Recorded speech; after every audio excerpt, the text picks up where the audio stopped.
mitos bahwa Jokowi orang baik. Mitos orang baik ini adalah mitos pertama yang sengaja difabrikasi, direproduksi sejak Jokowi baru mau mulai berkuasa. Bahwa dia kurang istilahnya lesser evil kan, bahwa dia kurang iblis lah atau lebih baik daripada calonnya sebelah. Lalu dengan segala narasi bahwa beliau adalah calon yang sederhana, pekerja keras, bisa masuk ke dalam gorong-gorong. Lalu kemudian citra bahwa anaknya adalah penjual martabak dan anaknya adalah penjual pisang goreng. Itu semua melengkapi imajinasi kolektif kita bahwa yang kita hadapi adalah orang baik.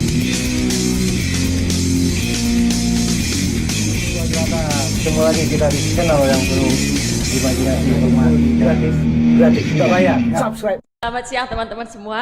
Saya tidak akan bicara dari sisi hukum. Udah jelas ada pendekar hukum di samping-samping saya. Saya akan bicara dari sisi ilmu saya, kebetulan sosiologi pengetahuan. Dan tadi kita sepakat bahwa apa yang terjadi di Indonesia hari ini, semua masalah yang ditulis panjang sekali di backdrop acara ini tidak terjadi begitu saja. Ini adalah tumpukan-tumpukan kumpulan dari gempa-gempa kecil itu. Nah, saya lihat salah satu strategi yang digunakan oleh penguasa, oleh pemerintah Jokowi selama 10 tahun ini sehingga kita sampai di kondisi hari ini adalah fabrikasi mitos. Dan ini adalah bagian penting kalau kita pelajari juga apa yang terjadi di era Orde Baru. Salah satu kunci kenapa Orde Baru bisa sekian lama berkuasa selain penggunaan senjata, selain pengerahan tentara pada waktu itu adalah fabrikasi mitos. Dan itu terjadi di era Jokowi. Dan itu yang membuat kita terlena hingga akhirnya mungkin banyak di antara kita sebenarnya nggak terlena ya, dilihat dari demo-demo yang ada gitu. Tapi sebagian besar dari rakyat Indonesia terlena dan kita sampailah pada titik ini. Saya mencatat ada 5 mitos yang diproduksi, difabrikasi di pemerintahan Jokowi ini yang akhirnya membuat kita semua ternina bubukkan. Pertama adalah mitos bahwa Jokowi orang baik. Mitos orang baik ini adalah mitos pertama yang sengaja difabrikasi, direproduksi sejak Jokowi baru mau mulai berkuasa. Bahwa dia kurang istilahnya lesser evil kan, bahwa dia kurang iblis lah atau lebih baik daripada calonnya sebelah.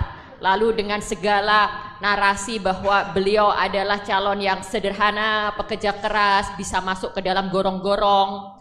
Lalu kemudian citra bahwa anaknya adalah penjual martabak dan anaknya adalah penjual pisang goreng. Itu semua melengkapi imajinasi kolektif kita bahwa yang kita hadapi adalah orang baik. Dan ketika orang baik menjadi penguasa, orang baik itu nggak bisa melakukan kesalahan, apalagi melakukan strategi jahat.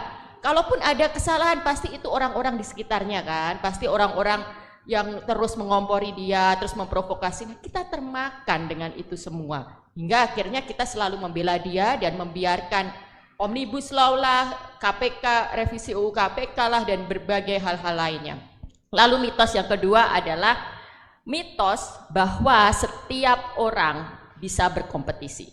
Lihat apa yang terjadi ketika anaknya mencalonkan diri jadi wali kota Solo, menantunya jadi wali kota Medan, lalu kita berteriak-teriak dinasti politik, ada nepotisme, ada pelanggaran etik. Itu semua akan selalu dibantah bahwa ini kan demokrasi, silahkan untuk nggak memilih, ini kan demokrasi, semua orang juga bisa. Sekarang pertanyaan saya, bisa nggak ini Mas Umar nih, dosen hukum UGM, sekarang nyalonin wali kota untuk tahun depan ini? Nah, belum tentu bisa, memang nggak bisa gitu kan, karena bukan anaknya Jokowi, bukan anaknya presiden.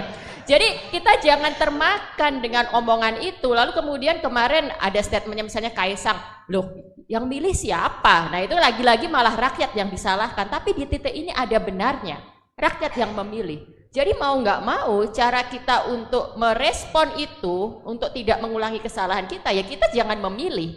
Kita jangan terbuai bahwa setiap calon, setiap orang memiliki kesempatan yang sama, sehingga setiap orang berhak untuk dipilih. Ya kita akhirnya harus memutuskan bahwa kita tidak akan memilih.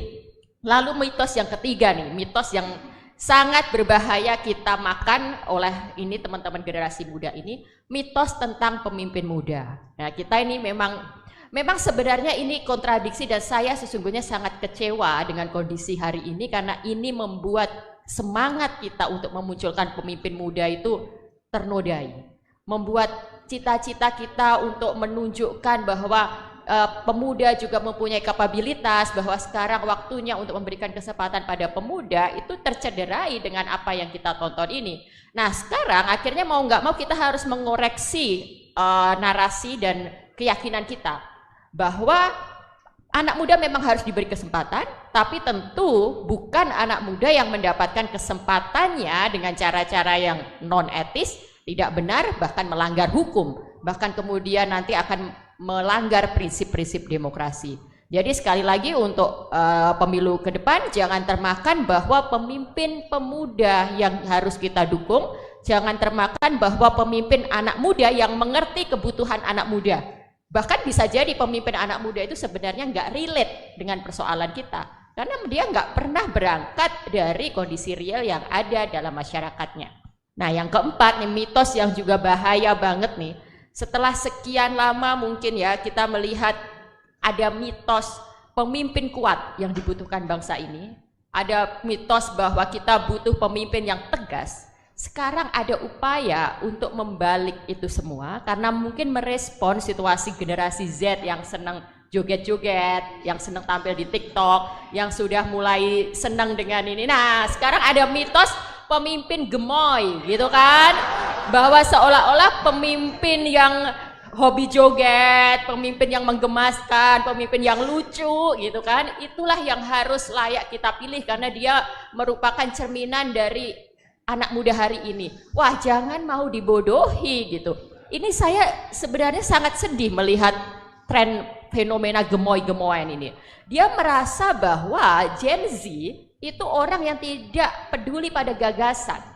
Jadi calon yang menonjolkan kegemoy-gemoyan menganggap anak-anak muda yang duduk di hadapan saya ini hanya peduli pada tampilan lucu-lucuan, viral-viralan. Tentu ini pembodohan dan penghinaan pada akal sehat kita, pada naluri kita.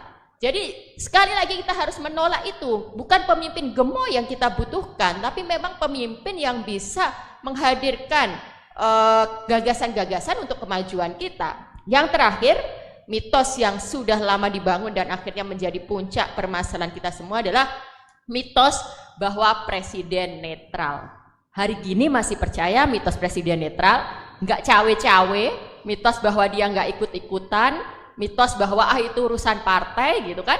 Kan nggak mungkin gitu, kita bisa melihat apa yang terjadi di hadapan kita. Teman-teman bisa mencerna, menganalisis sendiri. Yang ada di hadapan saya mahasiswa-mahasiswa hukum, mahasiswa-mahasiswa yang memang peduli pada kondisi dalam masyarakat dan punya piranti untuk menganalisis itu. Justru netralitas presiden ini yang harus kita pertanyakan dan menjadi pangkal dari ini semua. Jadi 5 mitos ini harus kita waspadai, 5 mitos ini harus kita lawan dalam pemilu tahun depan. Bagaimana caranya? Ini adalah pentingnya kita. Cara melawan mitos adalah kita harus mengoreksi itu, mengklarifikasi itu dengan fakta. Kita harus menelisik siapa yang memproduksi itu, apa tujuan mitos-mitos itu diproduksi, dan bagaimana mitos itu kemudian mengelabui, menutup fakta yang sebenarnya. Hanya dengan demikian, maka akal sehat kita bisa kembali digunakan dan kita bisa menyelamatkan Indonesia dari tsunami gempa, tidak hanya gempa ya Prof, tsunami yang nanti akan menghancurkan bangunan demokrasi yang sedang kita bangun ini. Terima kasih, saya kembalikan kepada moderator.